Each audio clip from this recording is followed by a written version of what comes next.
Hello everybody and welcome back to I Was a Teenage Exocolonist. We have grown up. We are in the final stage of our world and of this time. And it's kind of sad. I can't believe we're already almost to the end. But we'll deal with it. We'll be strong. We can handle this. We're gonna do it. I believe in us. I believe in us. Also, I like how I am currently injured, but I am also getting a physical skill increase. It's beautiful. Alright, now I'm gonna do my usual routine of gifting everybody, and then we'll go to our birthday party after I gather more items. Okay, I have no items, actually. I'll probably gift everyone next month, once I actually have stuff. Ooh! You see Tammy stumbling down the path from the depot, struggling to carry a large wooden box. The box looks to be stuffed with rolls of paper and other craft detritus. Give her a hand. You jog over and take one side of the box. Oh, hi, Tammy chirps. Thank you. It's not heavy, just awkward, and to get it there, you carry it easily into the creche. Tammy sets the box down on inside the lounge and smooths out her skirts. Goodness, she exclaims. There's more and more in this box every year. She reaches into the box and pulls out a floppy-headed puppet. Oh, kindness. They were always my favorite, Tammy says, stroking its long pink hair. Do you remember putting on Gratitude Day skits when we were kids? It's hard to forget. Once a year on the Stratospheric, all the adults would cook a big meal and talk about how grateful they were for things like the oxygen recycler working and babies being born, and then the kids would put on a puppet show about the beginnings of the Vertumna project. All the puppets had allegorical names like kindness or courage or curiosity. You remember some years you would get a little creative with the details. You heard adults talk about how there used to be a similar feast day back on Earth, but whenever you've asked about it, all they say is that the way they do it now is way better for some reason. You nod, and Tammy smiles fondly as she pulls out more puppets. Oh, and here's hope, and resilience too. Oh, that's ironic. Resilience needs a little bit of love before she's ready for the stage. Tammy runs her fingers over Resilience's loose button eyes. I think Anemone was the very best Resilience, she says thoughtfully. Do you remember when she and Mars both wanted to play Resilience? So they drew straws and Anemone had to play Ingenuity? She was great at breaking stuff. Oh my gosh! I thought Tangent was going to light Anemone on fire with her mind, Tammy exclaims, pressing her hands to her cheeks. She always wanted to be Ingenuity. What was your favorite part? Tammy's cheeks darken.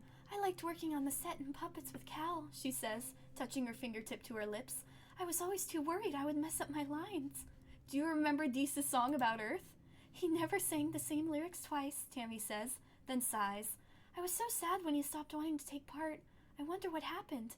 And when the puppet stages collapsed? Tammy gasps. And we all had to stand there and act out like it was a play? Oh no, that was the worst. Ah, those were fun times. Tammy folds her hands over her heart and sighs. I'm so happy we still have with all these old dolls. Some of the littlest kids don't even know we used to do this. I can't wait to teach them. Aw, and you'll be the best teacher for that. You're so creative and imaginative, it'll be beautiful. And then double trouble over here. I've got to give you guys stuff too. Here is your crystal. And then Rex, who wants to talk to me. Over the years, a lot of people have started wearing a lot less clothing than you remember from when you were growing up on the climate-controlled Stratospheric. Definitely a lot less than in the holovids you brought from Earth. Rex, though. Rex has really acclimated to Vertumna's hot, sultry weather. Take off your own shirt in solidarity. Aw, heck yeah, Rex says, flashing you a double thumbs up as you free yourself from your shirt. Good to know I'm not the only one suffering out here. We're not all superhuman, never sweats Cal. He laughs and rubs his hand over his bare stomach. Sometimes you gotta relax and let it all hang out. You let it all hang out with Rex for a while, letting him chatter about life on the Helio and how different it is here on the colony.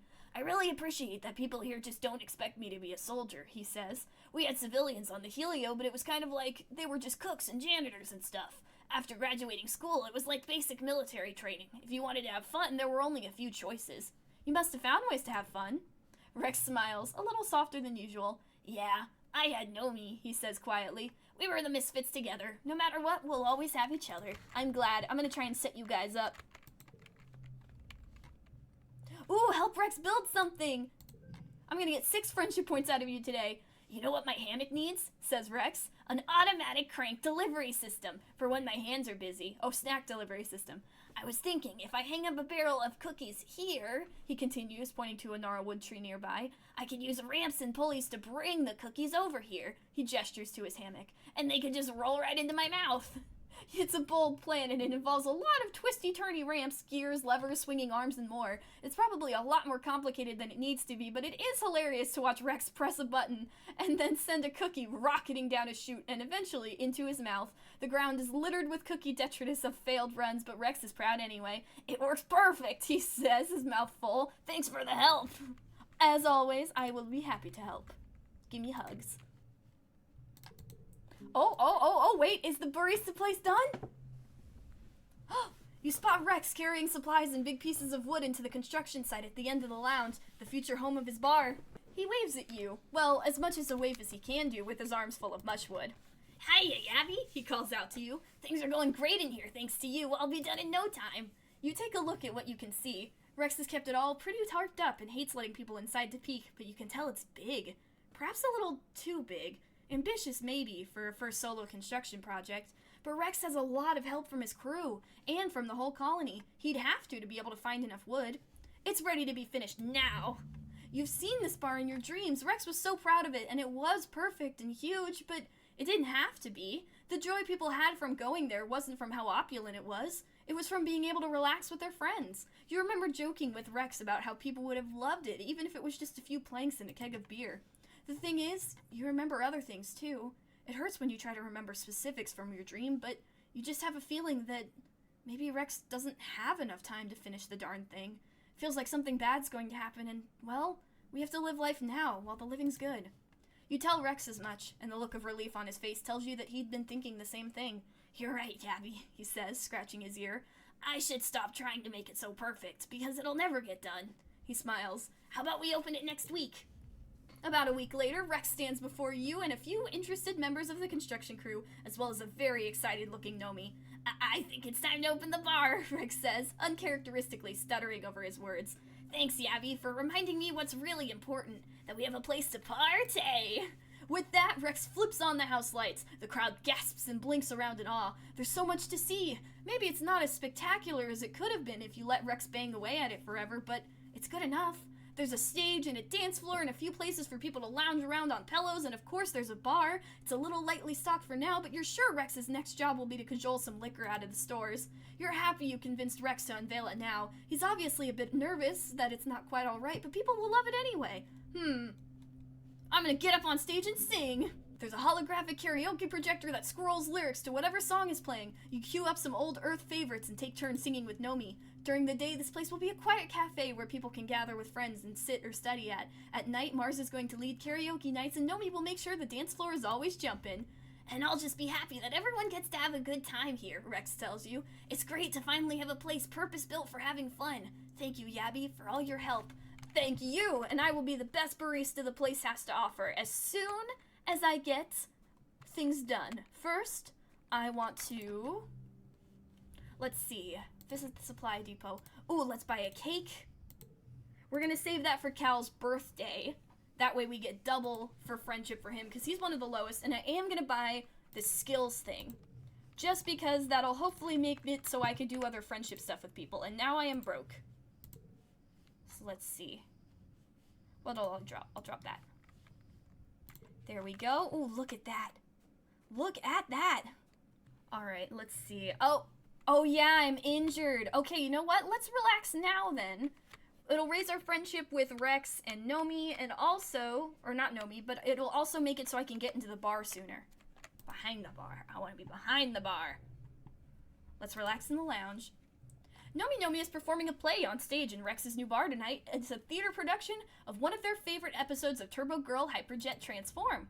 They ask you sweetly if you wouldn't mind helping out. Mars is helping too, they say. She's not even bossing me around. Beside Nomi, Mars rolls her eyes good-naturedly. Let's see, sell tickets or help make props? I'll make props. Being on stage gives you the heebie-jeebies, but you're good with your hands. You make wearable airplane wings out of pieces of scrap sheet metal. It's a trick to make them large enough to be believable, but not so large that the actor falls or knocks the stage over. Nomi plays the lead, Dr. Lavandula Starlifter, who, despite only being 15 years old, has degrees in aeronautics, electrical engineering, and meteorology. Her secret alter ego is Starlifter Supreme, leader of the Turbojet Girls and defender of all humankind. Nomi puts on a great show. Everyone laughs and has a good time. Rex keeps the drinks flowing. Everyone's impressed by Nomi's creativity and vision. Nomi gives you a big hug backstage. If they liked this, wait until they get a load of my holo novel. Oh, it'll be great. I know it will be. Nice. Friendship. And now it's your 17th birthday! But it's not just your birthday. Quiet is a time of new growth, a celebration of life and hope, not just for this year, but for humanity's presence on Vertumna for years to come. You and your friends are the symbol of that hope. Quite literally, you're the future of humanity. As you're beginning to take your places as adults in the colony, the council has decided to throw a party in your honor. The Vertumnan Youth Ball. Mars is organizing it, of course. You get an embossed invitation on real paper slipped under your door.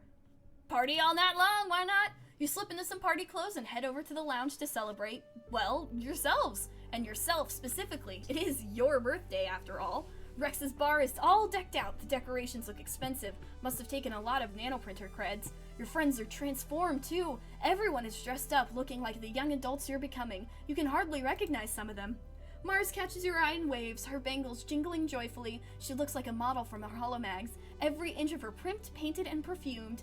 Yappy, happy birthday. I'm glad you could make it, she says over the steady thrum of music.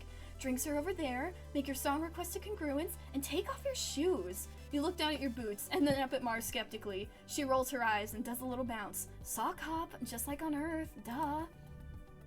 At the refreshments table, Cal is stuffing his face with party food, and Rex shoves 2 glasses of punch in your hands. Gotta stay hydrated, he says, pouring himself another glass. We'll be sweating it out one way or another. He winks at you.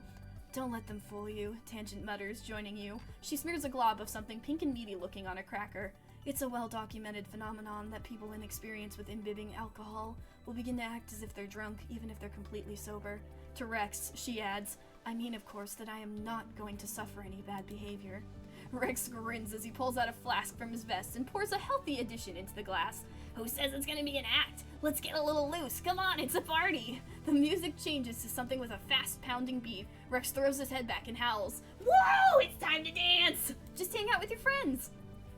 Rex and Mars take to the dance floor, but joined by Nemi in a reluctant-looking vase. You stay behind with the others to watch, still marveling at how mature your friends seem tonight. They transformed, like grotty little grubs, into beautiful Dorbs moths. Deese shows up late and skulks around outside of the lounge, eventually coming to pick up food at the table. He keeps his distance from Tangent.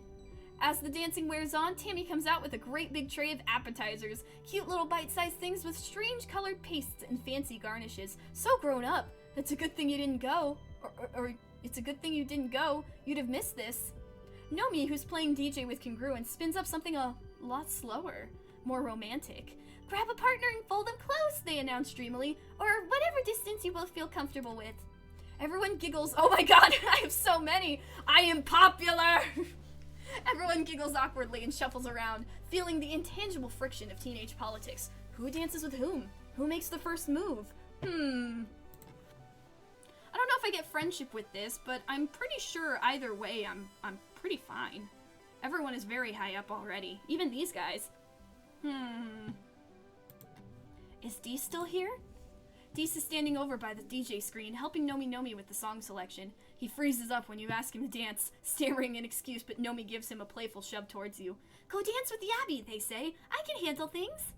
Dancing with Deese is a bit of a disaster. Neither of you know where to put your hands, and despite spending the entire song looking at his feet, Deese still manages to step on yours. He holds you rigid-armed and rocks back and forth mechanically until the song, mercifully, comes to an end. Other couples don't seem to have your lack of chemistry. Nemi and Vase have skipped dancing and gone straight to sucking face. Deese stares at them for just a bit longer than is inappropriate, then blushes and flees the dance floor. After the slow songs, Nomi spins Congruence's music library to something with a little more bounce to it. The dance floor once more floods with bodies ready to gyrate the night away. But the tunes are abruptly interrupted by Governor Lum's hearspeak hijacking the feed. He strides to the stage, flanked by Chief Security Rhett. Everyone on the dance floor whines in unison at having some buzzkill adult stop the music, but Lum just raises his hand and smiles indulgently. Look at all of you, he says. Young pioneers. Look at all of you. And I see the future, not just of this colony, but of all humanity. You catch a few people rolling their eyes. You've heard this before. Rhett here, good man, a real good man, really the best in the colony, shared this poem from a great earth poet, Lum continues. Now, I'm not one for poetry myself, because I can't read, but damn, it's not something I want to share with you kids tonight, on the eve of something really big. He clears his throat and reads from his hollow palm. We cannot tarry here. We must bear the brunt of danger. We, the useful, sinewy races, all the rest of us depend. Down the edges, through the passes, up the mountain steep, conquering, holding, daring, venturing, as we go to the unknown ways. O pioneers! We primeval forest felling, we river stemming, vexing we, and piercing deep the mines within. We the surface broad surveying, we the virgin oil upheaving. Pioneers, O pioneers! Grumble and hiss, this is bullshit! Rhett looks a little pained, but Lum continues. What do you think that poem means, kids? He asks. Does it mean we should sit here in our colony, politely waiting for this planet to make space for us? He clenches his fists evocatively in the air. No, he exclaims. It means we need to get out there. We need to grab Vitumna by the balls and make it respect us. He points to you, specifically. I need you, the next generation, to lead the charge. This is your planet, and you're old enough now to defend it. I'm asking all eligible fighters to join squads massing at expeditions, to get out there and attack those monsters where they live. We're taking the fight to them. No more hiding behind our walls. To your left, Vase and Nemi lead the cheering that erupts. Lum and Rhett leave, and the dance music spins back up again, but only a few die-hard partygoers still want to dance. Everyone else is broken into small groups to discuss the announcement. You are... I'm trying not to think about it. Nomi puts on a song with a group dance that everyone knows, and Rex tries, unsuccessfully, to get the party moving again. People are too stunned to really feel the vibe. Eventually, Rex sighs and slings his arm over Nomi's shoulder, gesturing you in close. What a buzzkill, he grumbles, and Nomi nods. Now you know what growing up on the Helio was like. You'd start to feel happy for a minute, and some uniform would come in and ruin it. I thought it would be different here, Nomi sighs. Instead, we made you more like us. This sucks. The party fizzles out as everyone drifts away from the lounge. You return to find your parents have stayed up to make sure you got home safe. They've never done that before. You've always been told the colony was safe. Now, you see their grim expressions, and you know that time is over. Yikes. Oh, and I've got more people to talk to. Goodness gracious. Goodness gracious. Goodness gracious. Oh my gosh, everyone wants to talk to me. I might actually have to split this episode into more than one. We're having so much happen already.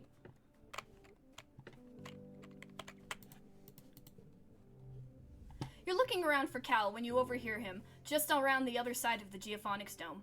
For the last time, leave me alone. That doesn't sound good. You get closer and find Cal facing down Rhett and Vase. They've cornered him, their body language calm and relaxed, while Cal's so angry he's almost shaking. Cal, please, listen to us, Rhett says, spreading his hands. We're not here to conscript you. I can't force you to join the army. All I'm saying is that I need good, loyal, strong young men like you out there on the front lines. Rhett smiles. You're a good boy, Cal, he says to the 17-year-old. Don't call him that. I admire your passion for peace and your dedication to fighting for it. That's why I'm here, asking you to help me protect the colony. Protect the colony, Cal spits. That's such a lie. You're not protecting anything. You're just slaughtering defenseless animals in their home. It's disgusting.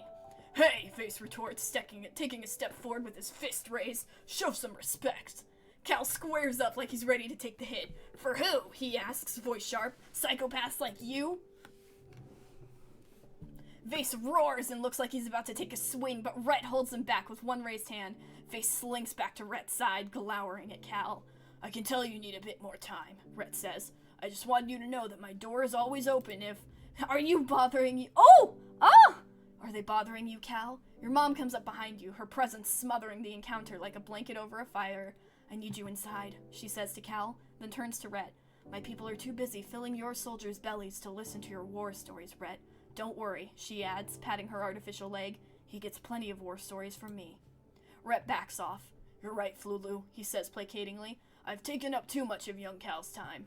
Vase looks like he's about to lip off again, but Rhett speaks before he can. All I ask is that you keep it in the back of your mind, Cal. When you come around, I'll be happy to talk about your options. With that, they leave. Vase gives you a scathing look as they pass. Cal sits down heavily with the sack of fertilizer he must have been carrying before Vase and Rhett cornered him. This isn't even the first time, he mutters, his face in his hands. They're really dead set on getting me to join the hunting parties. I told them I don't want to kill anything, and Rhett was like, it's okay, you can just tell us how to kill them. He looks up, exasperated. Like that's any better. I wish they would leave you alone. Me too, Cal sighs. They really have a messed up idea of what it means to serve the colony. Like who do they think grows their food? Ghosts? Cal picks a loose thread on the sack he's sitting on. Man, this whole war is light speed stupid, he mutters. Lum and his people come crashing in here and they think they can run the place because they have bombs and guns, and nobody stops to think like maybe we're actually the invasive species here. We need to live in harmony with nature. I'm glad you agree, Cal says. I just feel like we just showed up and plopped ourselves right into the middle of the food web, Cal continues, and we didn't even think for a second about the chaos that would cause on the ecosystem. We owe it to this planet to try our best to understand. Cal looks out towards the walls. Maybe the answer is out there, he says quietly. You go out on expeditions a lot, right? Can you keep an eye out for, like, the answer to everything? Cal's shoulders slump with a sigh, and he pushes himself to his feet. Man, I wish I could still talk about this stuff with Anemone, he says, slinging the sack of fertilizer over his broad shoulders again. You can see why Rhett wanted to get him in the defense force so badly. I miss her, Cal admits. I miss that we used to be so close when we were kids. He shakes his head.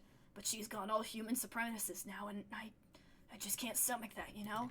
It's understandable. It hurts to see the people you grew up with drift away like that. Also, I'm gonna switch this out very quick. Add 10 combat, see if I could get some more friendship with Vase since I don't have a gift to give him yet. Do you want to talk to me too? Okay, no. Alright. Haha, I challenge you! Vase suggests a sharpshooting competition. You, him, and a target that gets farther and farther away. First person to miss loses. You set up the target and do a few rounds. You're evenly matched, but Vase is the first to miss. You turn to him and shake his hand, but he just scowls. What are you doing? He says. It goes until one of us spell horse. 5 missed shots. You shrug and start again. Until... Did I say horse? I meant Hawkeye. Face grumbles as he misses his 5th shot.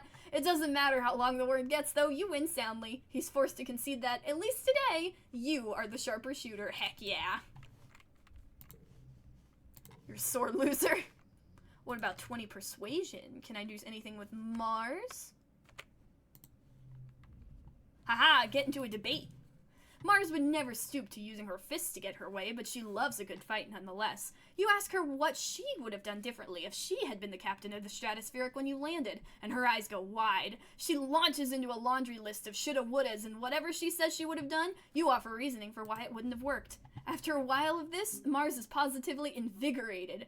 Wow, you really thought about all this, didn't you? She says, cracking a little smile. You're totally right. It's a lot more complicated than just making decisions and telling people what to do. Thank you. It's so important to have people like you around to keep me on my toes. She cracks her knuckles. Okay, but when I'm governor, I will do so much better than the adults can. You will. I know that for a fact. Guess I might as well go around and keep doing this and see what else I can do. So let's see. We'll try empathy. See about Tammy, who I need to talk to. Oh, creativity. Want to make something? Nomi flaps their hands in front of their face. I do, but it's so hot on this planet, don't you think? You shrug. Sure, it's different than living on a climate-controlled spaceship, but you're kind of used to it by now. Nomi snaps their fingers. Wait, we should make something to stay cool. You and Nomi brainstorm up all sorts of weird and wonderful ways to stay cool. Umbrella hats, sunglasses with funny shapes, giant vats of cooling goop, but it all seems too complicated. Eventually, you just end up doodling on some of Nomi's paper and folding it to make paper fans. Sometimes the best solutions are the most simple, they smile, fanning themselves with their new Turbo Girl Hyperjet Transform fan. Heck yeah. Ah! Where you'd normally find Rex and Nomi playing together, you only find Rex. You ask him where Nomi is, and he shrugs. Sorry, I don't know. They mentioned they were kinda under the weather. They're probably leveling their Legends of Avamar character. You should try messaging them on their holopalm. You thank Rex and go back to your room. You get comfortable on your bed and load up Nomi's private Legends of Avamar server. Back on Earth, there would have been thousands of people playing this game, but now it's just a brave few nerds. Just as Rex said, Nomi's logged in on their character, and they send you a message. Hey, sorry if you were looking for me. I feel super crummy, so I'm gonna spend some time in Avamar. I'm leveling an alt right now. If you make a new Kara, I can help you with the first group quests. What kind of character do you want to play? A rogue. You log into the game with your new character. After spending a few minutes having a minor existential crisis over their name, you eventually give up and name them after yourself. Nomi is waiting for you with their new character, Myadris, an elven archer with long red hair. They jump a few times in your general direction. Your character is so cute! Oh, thanks, yours too! You think so? Thank you! Yes! Yes! I like the wings. You do the first few quests with Nomi. Their character is a little more powerful than yours, but there's lots of time to chat. Nomi keeps up a running banter about your adventures, typing as if they're speaking for their character. Fear my bow, meddlesome creatures! The forest will not miss your presence! It's hard not to notice how much more serious and well-spoken Nomi seems when they're writing in character instead of speaking. You didn't know they had it in them. How do you play along? Or do you play along? Forsooth I do!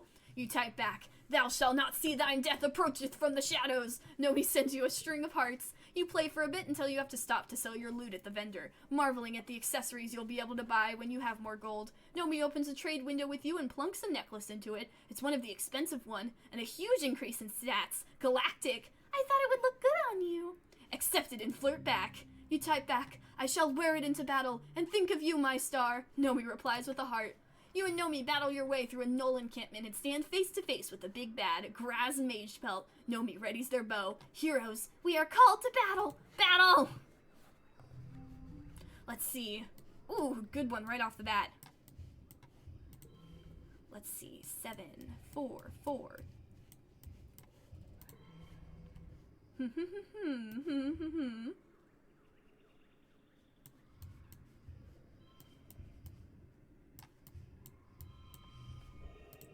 There we go.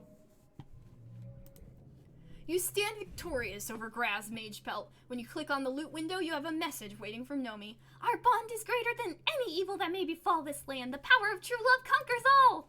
Nomi sends you a kissing emoji, then a string of question marks. Yes, it's perfect for our characters. Yay, oh my god, I'm happy you get it, LMAO. You wait a few minutes while Nomi composes their message. Finally, they send you. Myadris Tree Whisper turns and embraces Yabi in their strong arms. My love, they say. By your side I would hazard any foe. Nothing frightens me more than the prospect of a life without you. The fiery-haired archer bends their lips to Yabi's, sealing their love with a kiss. You log off the game and open a chat window with Nomi. What do you say? That was really fun! Oh my god, yeah, thank you! I had so much fun too! LMAO, maybe I will use it for inspiration for my manga. I sure don't like anyone like that, OMG. Sometimes it feels like everyone's just a big ball of hormones here. Like all of a sudden everyone cares about doing smutty stuff and I'm just sitting here like, yuck! I feel that way too. Oh, Worm? That's so cool! Demi Ace Bros, yes! I get a little too excited about that. Because it's like, okay, I might be interested in someone day, but I think I'd really have to like someone first, you know? Like Rex? Yeah, it's complicated. I really like Rex, but he's so Rex. I don't really think I could, keep up, if you know what I mean. But anyways, thanks for playing with me. Sometimes it's easier to talk about this stuff when I get to pretend to be someone else, you know? Yeah, I get it. Tammy beams when she sees you, like there's nothing better in the world than the sight of your face. Happy birthday, Abby, she exclaims. Oh, it's my birthday gift, thank you. Can I do any empathy with you? No, I need 80. What am I at? 69. Nice. Just because I'm an ace doesn't mean I don't like terrible jokes. You spot Tang heading behind the engineering wing and following, only to find she's disappeared. You look up and see an access ladder leading to a maintenance platform by the engine turbines, long silent and starting to rust. Oh, it's been forever since I've seen this one. You climb up to the platform. Tang's there, lying on her back and staring at the sky. A hatch beside her leads back into engineering. That must be how she knows about this place. She doesn't acknowledge you until you're almost standing over her, your shadow fighting the overcast light. She blinks with the sluggishness of someone who's only just remembered that it's a necessity, and licks her lips before she speaks. Do they need me in there? You shake your head, and Tang doesn't sigh in relief exactly, though her eyes slip closed again. Good, she murmurs. It's all too much right now. I thought... Her mouth twitches. I don't know what I thought. I don't know what I'm doing up here. What's going on, Tangent? Tang huffs a small laugh and folds her hands over her stomach. You know, I think I may be burned out, or depressed. In Earth movies, depressed teenagers would sneak out on the rooftops, she says. I confess, I don't think I see the appeal. Maybe it would be better if I had alcohol or cigarettes. She shakes her head. Blanking out your mind with substances is what my mom used to do, not me. Do you want to talk about it? Tang smiles, self-effacing, and doesn't look at you. I don't think so, she says. Maybe. Will you sit with me? You lie down beside Tang and watch the gentle revolution of the sky for a few minutes. You can feel the caginess seep out of Tang as you lie there in silence, until finally she speaks.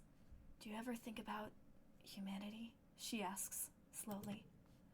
Humans are such glorious, beautiful, utterly self-destructive thing, she continues.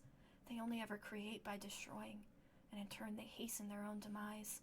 Tang finally looks at you, her hollow eye lighting up her cheekbones. She looks gaunt. It was belief in human supremacy, an unchecked innovation, that doomed humankind on Earth, she says. Does it seem we're going down the same path here, on Vertumna? I believe we can do better here. Oh, Tang takes a deep breath and lets it all out. I think so too. I just don't know how. I don't know if any of us do. We're only human. Sometimes I wonder, she presses, then pauses. Sometimes I wonder why you even sent humans to explore space.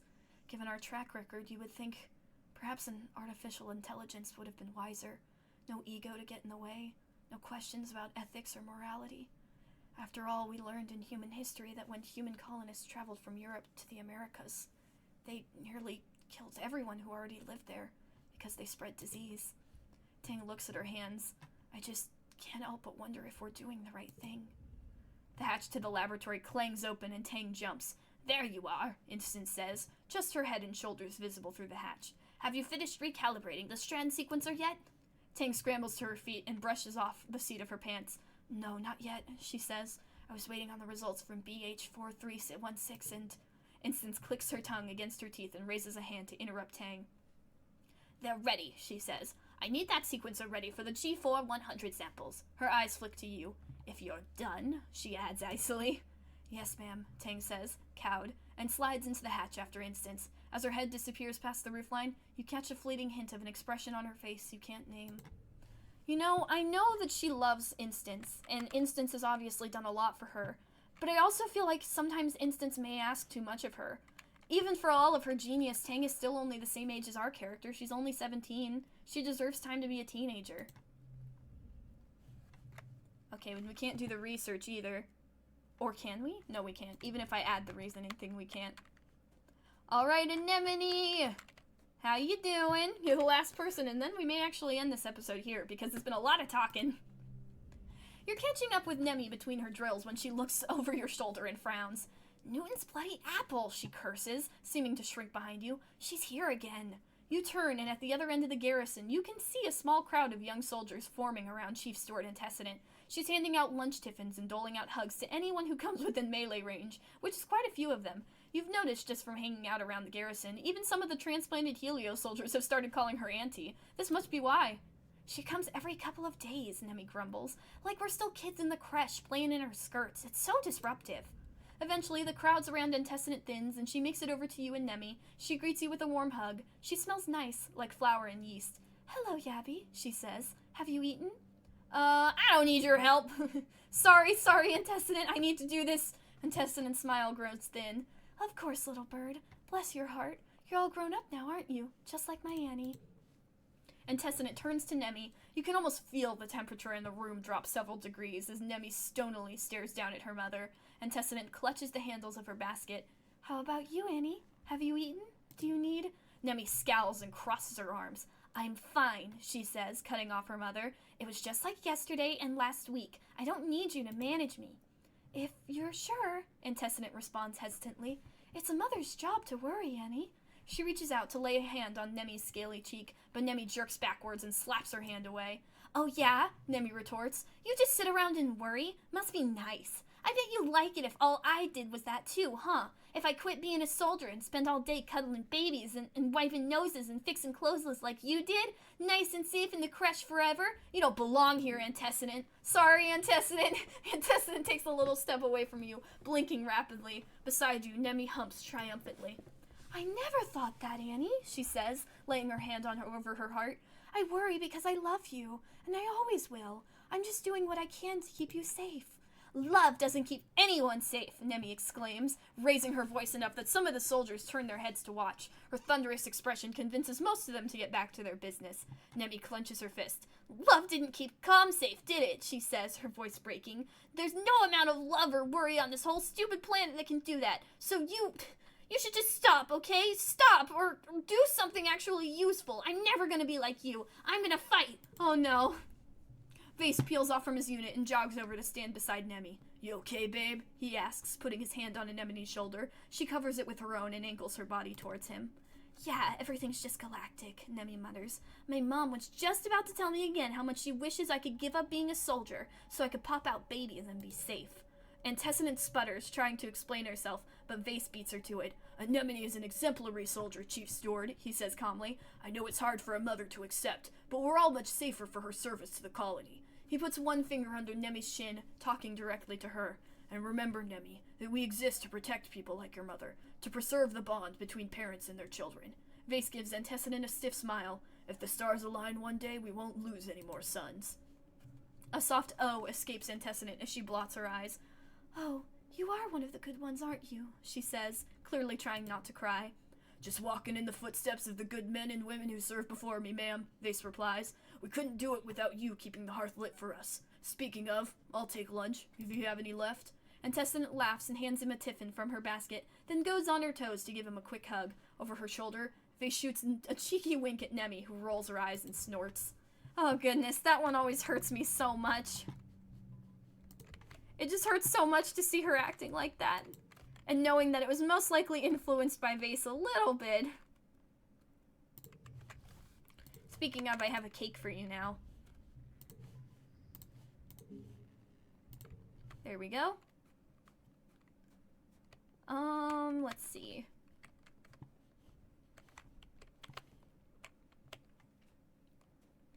Alright, I know we barely got into this year, but the beginning of the year is always busy with stuff like this. And next time I do want to go around and do more stuff and try and get the barista, and go out and see Sim. So I think even though we've literally only gone through 2 months, I know I'm very sorry. I am going to end it here, just because it's a lot of talking and my throat is already kind of hurting. So I need to rest my throat before the next episode. But don't worry, when we come back, we'll try and get all the way through the next half of the year. And maybe through the rest of the year. It depends on how much voice-talking interaction there is. And there might be more, there might not be. It depends on how much we raise people's friendship. I mean, we're already getting pretty good. Rex is in the 50s, Nomi's in the 50s, Vase is almost there. These are all in the 80s, some in the 90s. We're doing really good. So we'll continue working on that next time. Until then, thank you guys for watching. If you enjoyed, please consider subscribing. Remember to take care of yourself, get prepared for a lot of friendship talking, and have a good day.